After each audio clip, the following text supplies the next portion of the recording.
السلام علیکم بچوں، آج ہم سیکھیں گے اسماء حسنی۔ اللہ تعالیٰ کے پیارے ناموں کو اسماء حسنی کہتے ہیں۔ یہ نام اللہ تعالیٰ کی صفات بیان کرتے ہیں۔ اللہ تعالیٰ کے 99 صفاتی نام ہیں۔ ان ناموں کو پڑھنے اور یاد کرنے کا بڑا ثواب ہے۔ اللہ اپنے بندوں کی زبان سے نام سن کر بہت خوش ہوتے ہیں اور بندوں کی دعائیں قبول کرتے ہیں۔ آئیے ہر ایک نام پڑھتے ہیں اور معنی سمجھ کر یاد کرتے ہیں۔ الخالق، پیدا کرنے والا۔ الباری، عالم کا بنانے والا۔ المصور، صورت بنانے والا۔ الغفار، بخشنے والا۔ القہار، زبردست۔ الوہاب، بہت دینے والا۔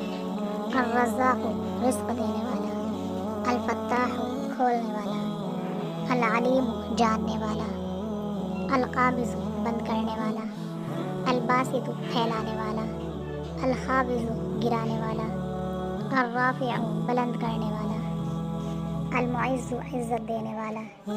المذل،